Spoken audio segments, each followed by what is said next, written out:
Across the United States, middle-class households are signing 8-4-month financial contracts for vehicles with an average price tag approaching $80,000.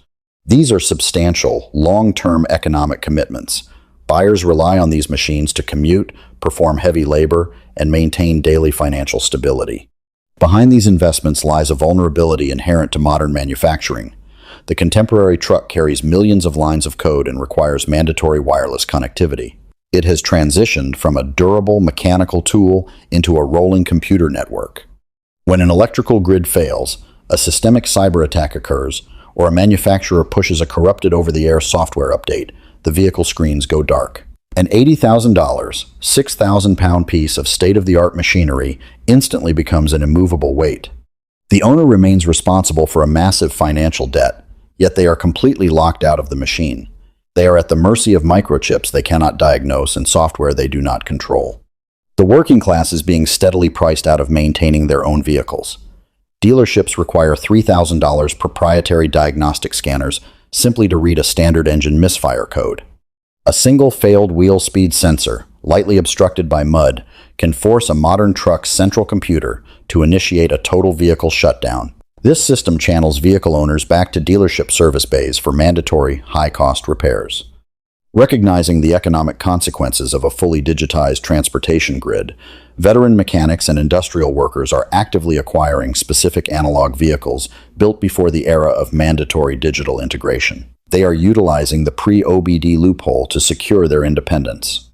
The economic shift away from consumer independence is clearly visible when examining the 1987 to 1996 Ford F-150, specifically models equipped with the 4.9-liter, 300 cubic inch inline 6 engine. Modern truck manufacturing relies on stressed aluminum components and plastic oil pans to meet complex weight and fuel regulations. This results in twin turbocharged engines that require specialized tools and premium maintenance schedules. The direct economic effect is a higher routine cost for the consumer. The older Ford Inline 6 utilizes a completely different engineering framework. Built from heavy cast iron, it served as an industrial power plant shared with heavy farm tractors, airport baggage tugs, and industrial wood chippers. Its survival mechanism is its primitive architecture. Modern engines use rubber timing belts that destroy the engine block entirely if they snap, causing catastrophic financial loss. The old Ford Inline 6 operates on massive interlocking steel gears. It produces low-end torque designed for consistent heavy labor rather than rapid acceleration. It operates on purely mechanical logic. If the supply chain fractures and cuts off access to premium synthetic oils or computerized dealership diagnostics, this analog system continues to function. A vehicle that can be repaired on the side of a dirt road with a basic socket set insulates the household budget from dealership monopolies and continuous software subscriptions. Access to transportation remains under the owner's control. This pattern of engineering disposable luxury items extends into the heavy-duty sector. A modern heavy-duty truck often costs more than a starter home, featuring massive infotainment screens and climate-controlled leather seating. Mechanics seeking true durability look to the 1969 to 1975 International Harvester Lightline pickups, powered by the 345 cubic inch V8 engine. International Harvester was primarily a manufacturer of commercial heavy equipment and agricultural tractors. Their manufacturing strategy was to wrap a pickup truck body around an industrial-grade drivetrain. The 345 V8 is a low-compression block of solid cast iron engineered to run at full throttle all day in dusty agricultural fields without overheating. It utilizes massive steel gear-driven camshafts, entirely bypassing the modern vulnerability of fragile timing chains. If cellular networks fail and modern trucks cannot connect to verify their emission software, those modern vehicles will lock out their drivers. The International Harvester requires no digital handshake to operate.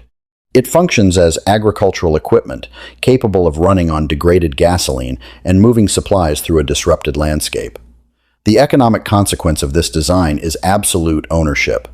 The machine functions to support the owner, rather than the owner working to pay off the machine's continuous digital maintenance. During the 1980s, the automotive market introduced complex electronic fuel injection.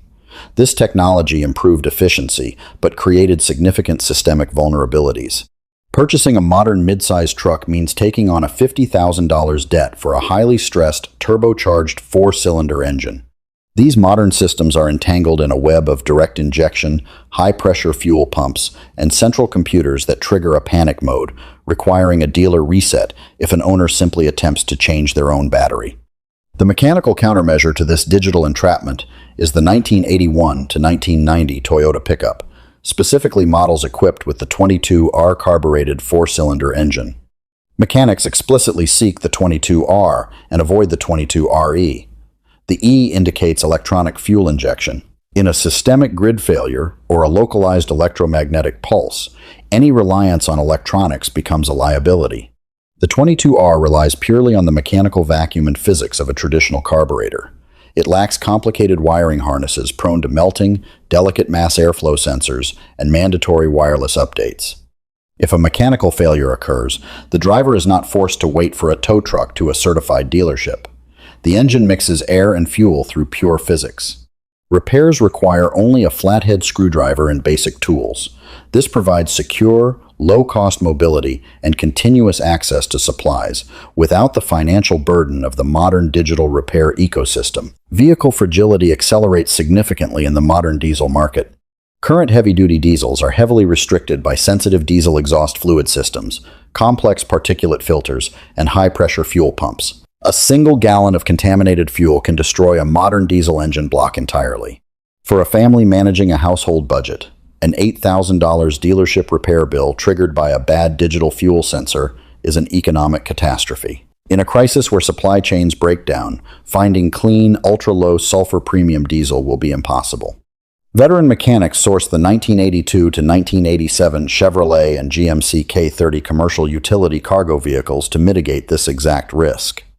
Originally designed for military applications, they are powered by the naturally aspirated 6.2-liter Detroit diesel.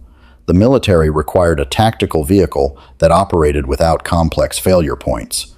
The 6.2-liter Detroit diesel uses a fully mechanical rotary injection pump.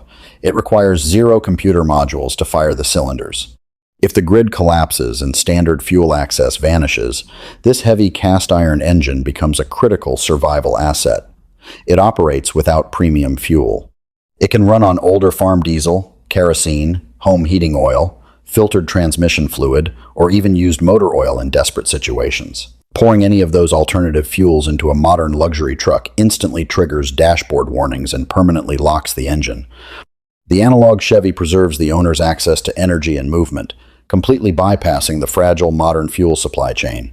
The clearest example of mechanical independence is the 1994 to 1998 Dodge Ram, equipped with the 1.2 valve Cummins diesel engine.